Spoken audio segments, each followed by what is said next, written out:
Hola amigos, amigas, una noche más bajo un mismo cielo que compartimos y que somos. Y hablando de cielo, vamos a observarlo desde acá, desde el lenguaje astrológico. También podemos observarlo, es lindo mirar el cielo, aunque estemos en la ciudad, es interesante, a veces nos desprendemos un poco de la mirada del cielo. Y es muy interesante volver a observarlo, porque de alguna manera, más allá de que desde la astrología somos ese cielo, también lo somos físicamente porque somos parte, ¿no?, de este sistema solar, esta tierra que nos muestra este cielo tan hermoso, ¿no? A veces ver la tarde, cómo es el atardecer, la luna, cómo es la figura de la luna, y vamos viendo si es creciente, menguante, cuando es luna llena. Esto nos relaciona muchas veces, cuando volvemos a observar el cielo, nos relaciona con algo más vasto. Vivimos en un mundo muy interesante, muy rico. Tenemos una gran libertad para investigar, leer, tener información al instante, ¿no?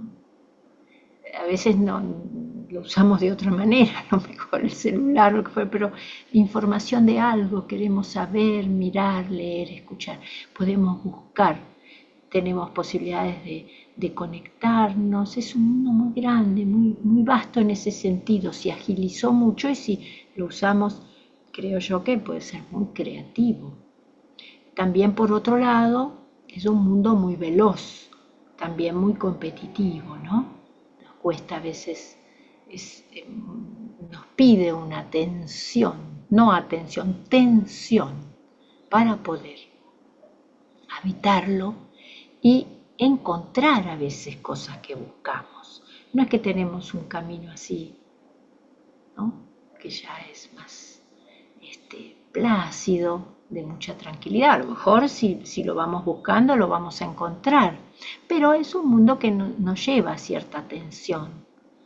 Entonces ese mirar el cielo de alguna manera nos religa con otro tiempo, un tiempo mayor, un tiempo donde no es que vamos a dejar el apuro, pero sentimos que hay otros tiempos.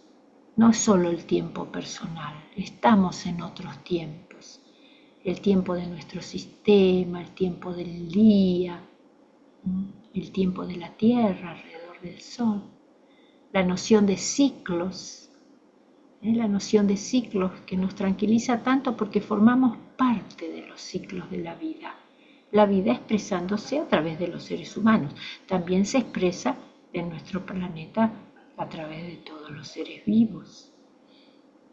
Pero bueno, somos los seres más complejos quizás, seguramente, que habitamos este planeta. Entonces es lindo mirar, sepamos o no astrología, mirar ese cielo que nos está envolviendo de alguna manera. ¿Cómo está en este momento desde los símbolos astrológicos? Tenemos Venus está en Leo, sigue en Leo, habíamos hablado de la apertura, la resonancia, descubriendo un valor personal. Es probable que podamos ser un poco más reconocidos y reconocidas, porque Venus está en Leo, en algo que sentimos que es muy propio, o que aparezca un reconocimiento en aspectos vinculares. Ahora, en este momento, está Venus con Plutón. Plutón, regente de Escorpio, las grandes transformaciones, nos lleva a lugares profundos, nos lleva a lugares que a lo mejor no habíamos observado. Y este es uno de los grandes temas que nos trae la energía de Plutón y de Escorpio, que es que aparecen desde estas energías aspectos que no habíamos observado, generalmente desde lo emocional. Entonces nos conmueven mucho.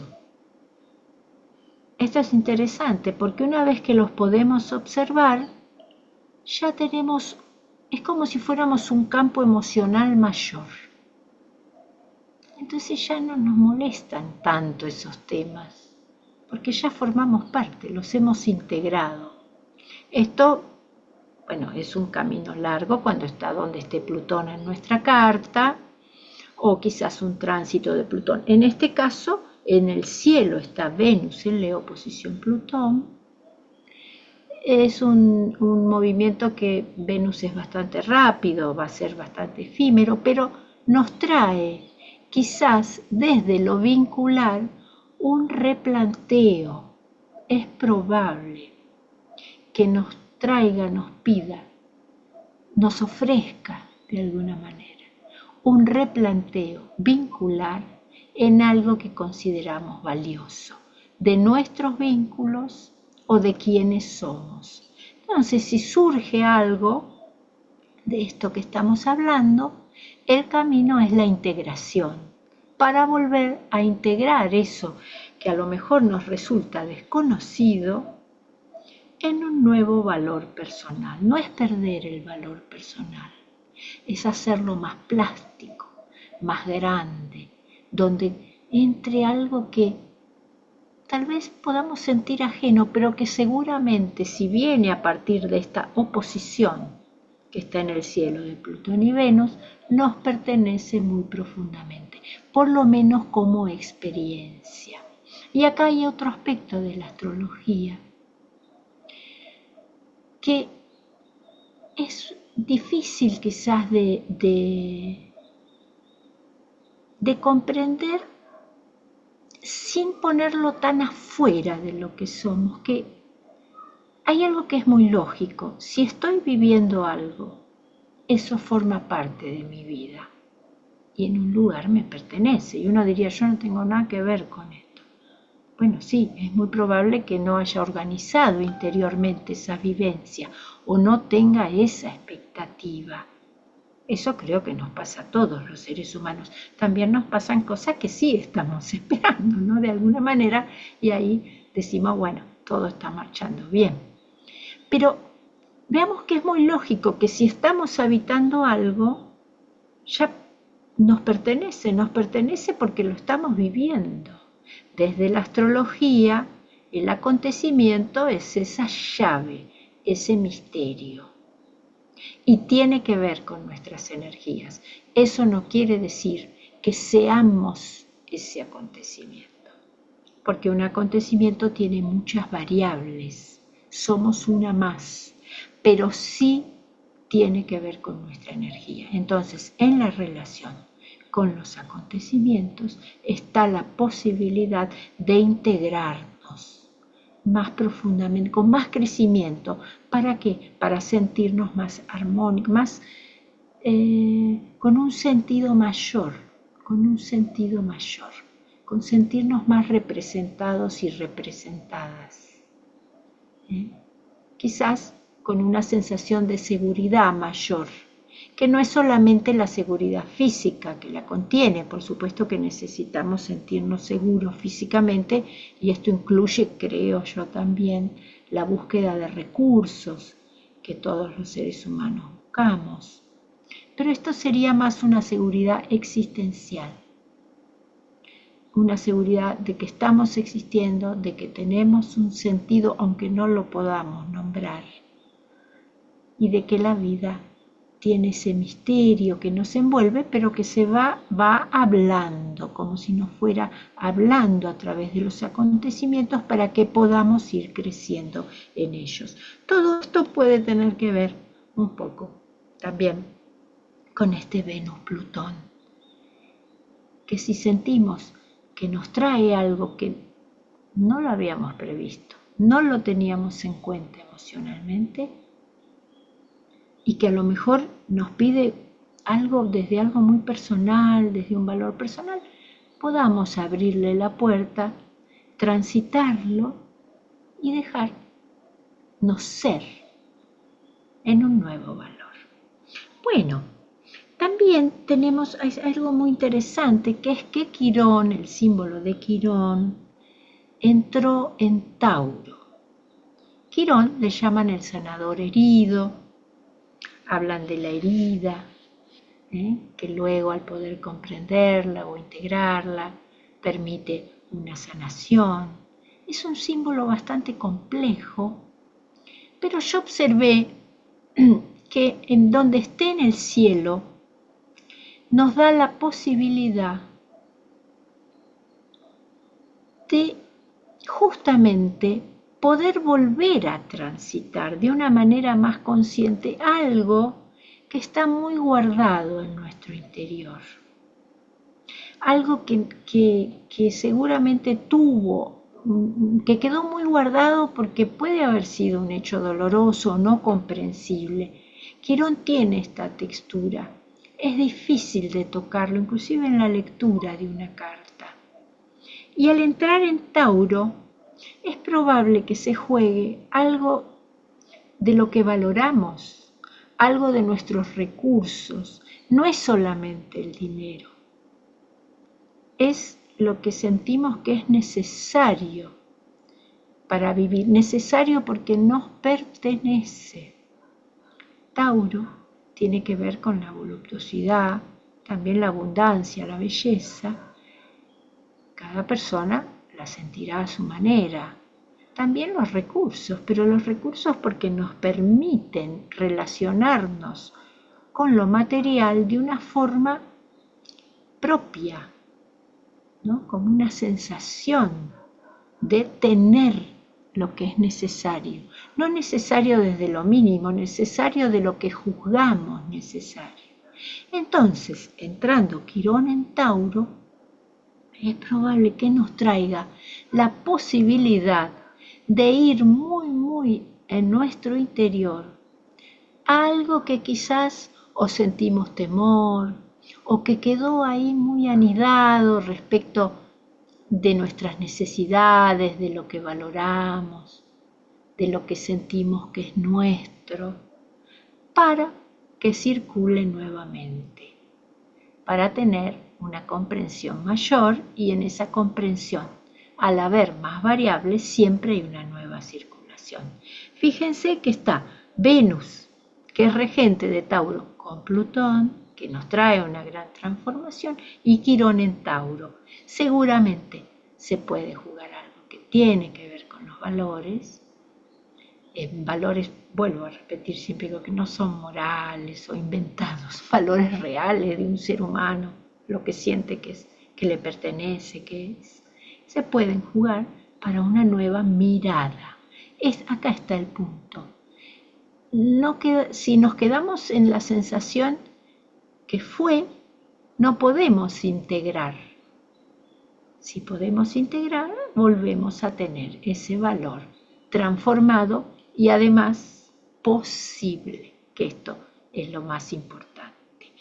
Bueno, vamos a escuchar de Frédéric Chopin, vamos a escuchar el vals en la menor.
Vamos a recordar que Frédéric Chopin nació en Varsovia el 1 de marzo de 1810 y fue un compositor virtuoso, pianista y profesor franco-polaco, considerado uno de los más importantes de la historia y uno de los mayores representantes del romanticismo musical. Bueno, les voy a leer algo de la historia de la astrología de la mano de Anthony Amaro, que es psicólogo profesional, doctor en humanidades, con más de 20 años de experiencia en la terapia psicológica analítica basado en la psicología junguiana. Él nos dice, voy a leer como, digamos, algo que tiene que ver con el devenir de la astrología, que es tan antigua y que fue conviviendo con los seres humanos a través de distintas épocas. Y ver algo que nos trae este autor muy interesante de la astrología medieval, que dice así: miren, el universo y el hombre están totalmente entrelazados. Bueno, esto lo decimos hoy en día, también desde la astrología, o lo observamos. No solo desde la astrología, de muchos lenguajes. Decía el hombre medieval, cuando algo no iba bien, era necesario entender la manifestación de los mensajes del cielo, esperando algunos mensajes de Dios. La cosmología medieval fue directamente influenciada por los escritos de Aristóteles y especialmente por Ptolomeo y su tetrabrilos. La astrología se consideró como la parte más importante de la astronomía, que a su vez era considerada como la séptima de las artes liberales. Se la tenía como la ciencia más noble de la teología y era considerada así porque quería estudiar lo que está más cerca de Dios. Y la astrología medieval distinguía dos regiones alrededor del mundo con características muy diferentes. La primera era la esfera sublunar, que contiene todas las sustancias sujetas a la corrupción debido a la contrariedad natural entre las cuatro partes constituyentes del cuerpo: fuego, aire, tierra y agua, y cualidades caliente, seco, frío y húmedo. La segunda era la esfera supralunar o cielo y fue poblada por los astros, los santos que están en la gloria eterna, los ángeles y Dios. Se creía que el mundo recibía las entradas de fluido supralunar y esta idea básica influyó fuertemente en la astrología neoplatónica. Bueno, parece interesantísimo. Hay algo que podemos retraducir al mundo de hoy, que es cuando dice que el hombre y el universo están entrelazados. Cuando algo no iba bien, era necesario entender la manifestación de los mensajes del cielo. Hoy en día, esto lo vemos desde otro lugar, ¿no? Desde lo psicológico, a lo mejor, que implica un crecimiento, una revisión, algo que tenemos que sanar, que liberar, que entender. Bueno, esto estaba más ligado a Dios, a la relación del hombre con ese cielo, el hombre y la mujer, ¿no? Y desde lo astrológico podríamos hablar en esta época de la función de Saturno. Saturno, regente de Capricornio, que nos habla, a través de Saturno, cuando un acontecimiento se precipita, se materializa, contiene la energía de Saturno, es la energía que tenemos para construir y construirnos, que muchas veces la vivimos como una limitación. No es así, es una llave. Pero podríamos hablar hoy en día de que cuando algo sentimos que no anda bien, por ahí mirar la función de Saturno, que no nos resulta muy placentera, pero es una función muy profunda porque nos permite religarnos a la vida desde una construcción más amplia. Entonces sería traer estos conceptos muy, muy interesantes de la astrología medieval, un poco a nuestra época, los veríamos desde este lugar. ¿Qué relación nueva necesitamos para encontrarnos con los acontecimientos? ¿Qué queremos construir cuando algo sentimos? ¿Qué posibilidades tenemos para construir? Acá hablaba, ¿no? De la manifestación de los mensajes del cielo, ¿no? Este lenguaje pareciera quizás hasta más poético. Bueno, luego dice la astrología en la era moderna. Dice así: el ocaso de la astrología en Occidente se inició con los grandes descubrimientos de los siglos XVI y XVII y la oposición de la Iglesia. En el siglo XVIII, el siglo de las luces, el mundo simbólico y científico se separaron definitivamente y la astrología fue expulsada de la universidad en el siglo XIX. En el siglo XIX cayó en el olvido, con débil resurgimiento en algunos países, reapareciendo en el siglo XX. Bueno, claro, al tomar tanto énfasis el crecimiento de la ciencia como método de observación de la naturaleza y de las personas, pues somos, y luego, bueno, con esta vastedad tan grande, necesario, importantísimo como crecimiento, este lenguaje más simbólico, más ligado al otro corte, queda como olvidado, detenido o relegado. Pero luego va surgiendo renovado.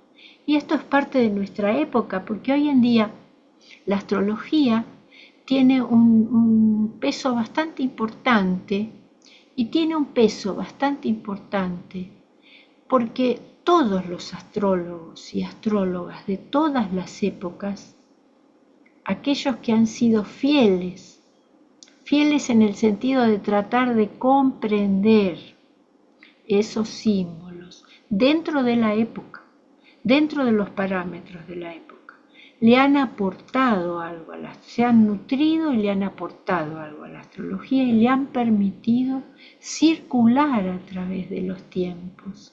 Entonces, si bien muchas veces le vemos como más rígida la interpretación desde el pasado de los símbolos astrológicos en una carta y demás, todas esas personas que trabajaron para que este lenguaje siga creciendo, enriqueciéndose, observando el cielo con muy pocos elementos, que han hecho un trabajo enorme, es el legado que renace en nuestras épocas con una mirada más integradora desde lo que podemos nombrar como el concepto de interioridad. Antes, bueno, desde el nacimiento de la psicología, ¿no? Ahora una persona le pasa algo, tiene un problema y dice, bueno, ¿por qué no lo resuelve? Antes era más rígido, Dios, la ley, no había esa noción de interioridad, de poder trabajar algo interior, estaría en relación a esa ley o a ese Dios interno. Entonces, esta apertura de la conciencia humana, dando la noción de interioridad, hizo que se profundizara en la astrología. Y los astrólogos y astrólogas vamos trabajando en ese sentido y nos vamos nutriendo con ese gran aporte de los astrólogos y astrólogas del pasado. Entonces dice así, este autor dice astrología y psicología. A partir del siglo XX y sobre todo a partir de los años 30, la psicología profunda influyó en el nacimiento de una nueva visión de la astrología. Más allá de sus antecesores inmediatos, Alan Leo y Mark Edmund Jones, se considera con justicia a Dane Rudyard como verdadero padre de este movimiento, tan fecundo que releyó el lenguaje tradicional de la astrología desde el marco de las principales corrientes esotéricas, filosóficas y psicológicas de la primera mitad del siglo, acercándola de este modo a la sensibilidad del hombre moderno. Fue él quien supo ver las fértiles posibilidades que ofrecían a tal efecto las teorías de uno de los pensadores más importantes de su época, el psiquiatra suizo Carl Gustav Jung. Bueno, ven cómo cita nuevos autores, maestros, personas que le han dedicado la vida a la astrología y cómo la une, ¿no?, con la corriente psicológica junguiana tan profunda que permite de alguna manera trenzar estos lenguajes. Bueno, muy interesante este devenir de la astrología que nos da esta sensación, ¿no?, de que persiste un intento de integración que uno puede ver a través de lenguajes a lo mejor religiosos o filosóficos, pero de integración de nuestra conciencia con algo más grande que pueda contenerla. La astrología es muy fehaciente en ese sentido, porque observamos un orden mayor, y en ese orden mayor nos vemos sistemas de sistemas, somos un sistema dentro de otros sistemas relacionándonos, y eso da una sensación de mucha vastedad interior y también seguridad. Hay personas que a veces le tienen como cierto resquemor o temor al lenguaje porque dicen, ay, va a pasar esto, va a pasar el otro. Yo particularmente creo que es muy difícil predecir un acontecimiento. Podemos hablar de qué nos dice el cielo como devenir para seguir creciendo. Eso, por supuesto, nos va a traer acontecimientos. Pero no es tan externo, a esto me refiero. No es tan externo un acontecimiento. ¿Sí? A veces hay cosas muy grandes en la vida de las personas, ¿no?, que ya creo que para analizar esas cosas tan grandes necesitamos muchas herramientas. Pero hablando de nuestra vida cotidiana, digo por el temor a veces de sucederá esto o sucederá aquello. No importa si es esto o aquello. Importa cómo lo voy entendiendo e integrando. Desde la astrología si reconozco qué energías contiene. Y ahí la astrología es una gran herramienta de autoconocimiento. Tiene un aspecto práctico, también un aspecto filosófico. Es muy vasta en ese sentido. Bueno, les voy a leer para concluir otro poema de este autor estadounidense. Mientras se ablanda el arroz de grano largo en el agua, borboteando sobre una suave llama de la cocina, antes que la verdura de invierno, ya salada, se troce para el desayuno, antes de los pájaros. Mi madre desliza una peineta de marfil, pesada y negra como tinta de calígrafo, por su pelo. Se sienta al pie de la cama. Mi padre observa, atento a la música de la peineta contra su pelo. Mi madre se peina, tira firme el pelo hacia atrás, lo enrolla entre los dedos, lo ciñe en un moño detrás de la cabeza. Por medio siglo ha hecho esto. A mi padre le gusta verlo así. Dice que luce bien cuidado, pero sé que es por la forma en que el pelo de mi madre cae cuando él le saca las pinzas. Fácilmente, como las cortinas cuando las sueltan al atardecer. Este hermoso poema es de Lee Hyun Lee, poeta norteamericano, nacido en Indonesia en 1957, descendiente de una influyente familia china. Bueno, amigos, amigas, les deseo una hermosa semana y nos vemos muy pronto.